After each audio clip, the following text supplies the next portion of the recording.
அன்பர்களே, இன்று அன்னை மரியாவுக்கு கபிரியேல் தூதர் தோன்றி அவளை வாழ்த்தி அவளுடைய பெரும் பேறுகளை எல்லாம் எடுத்துச் சொல்லி உலகின் மீட்பரை பெற்றெடுக்க வேண்டும், பாவத்திலிருந்து மீட்பவர் என்று சொல்லி பொருள் தருகின்ற வகையிலே அவருக்கு இயேசு என்று பெயரிட வேண்டும் என்று கூறுகின்ற அற்புதமான ஒரு நிகழ்ச்சியை வீரமாமுனிவர் இன்று நமக்கு சிந்தனையாக தருகின்றார். அதை நாம் மிகுந்த மகிழ்ச்சியோடு சிந்தித்து பார்ப்போமாக.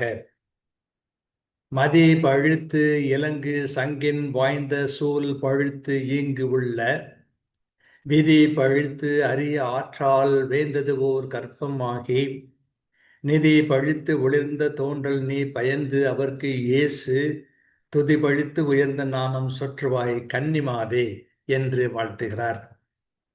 கன்னி பெண்ணே, திங்களை நிறத்தாலும் ஒளியாலும் பழித்து விளங்கும் சங்கினிடத்து வாய்ந்த கருவையும் பழித்து இவ்வுலகில் கருவுறுவதற்கென்று நடைமுறையில் உள்ள விதிமுறையையும் விலக்கி அரிய வழியால் அமைந்ததொரு கற்பம் நீ அடைந்து பொன்னையும் பழுத்து ஒளிர்ந்த ஒரு மகனை நீ பெற்றெடுத்து அவனுக்கு புகழையெல்லாம் பழுத்து உயர்ந்த இயேசு எனும் பெயர் சூட்டி அழைப்பாய் என்று பெருமையோடு கூறுகின்றார்.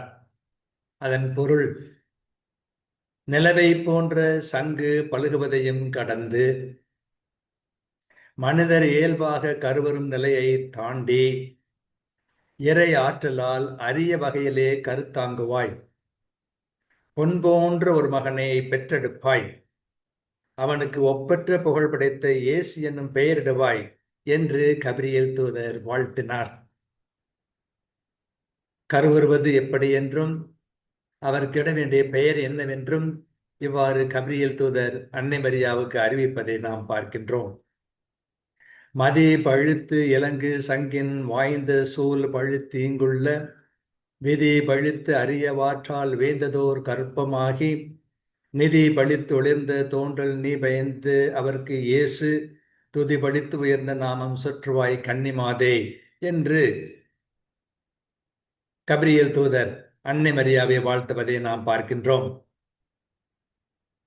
அன்னை மரியா இந்த உலகத்திலே எல்லாரும் கருத்தாங்குவது போன்ற ஒரு வகையிலே கருத்தாங்கவில்லை. கன்னியும் தாயுமாக விளங்க வேண்டியவள் அவள். அதற்கான எடுத்துக்காட்டுக்களை எல்லாம் சொல்லி, பிறக்க இருக்கும் திருமகன் உலகத்தின் பாவங்களை எல்லாம் போக்குபவர், அந்த பொருளுள்ள வகையிலே அவருக்கு இயேசு என்று பெயரிட வேண்டும் என்றும் வெளிப்படுத்துகின்றார். நம்முடைய பெயருக்கு ஒரு பொருள் இருக்க வேண்டும். ஏதாவது ஓசை உள்ள ஒரு சத்தத்தை வைக்கக்கூடாது. நமக்கு எழுச்சி ஊட்டுவதாக ஒரு பெயர் இருக்க வேண்டும். நம் வாழ்க்கைக்கு பொருள் உள்ளதாக பெயர் அமைய வேண்டும். அத்தகைய பெயர்களை நம்முடைய குழந்தைகள் எல்லாம் பெற்று மகிழ வேண்டும் என்று நாம் கருத்திலே கொண்டோம் என்று சொன்னால், அது இந்த திருவருகை காலத்திலே சிறந்த வகையிலே ஆண்டவருக்கு நம்மை தயாரிப்பது ஆகும். வாழ்க.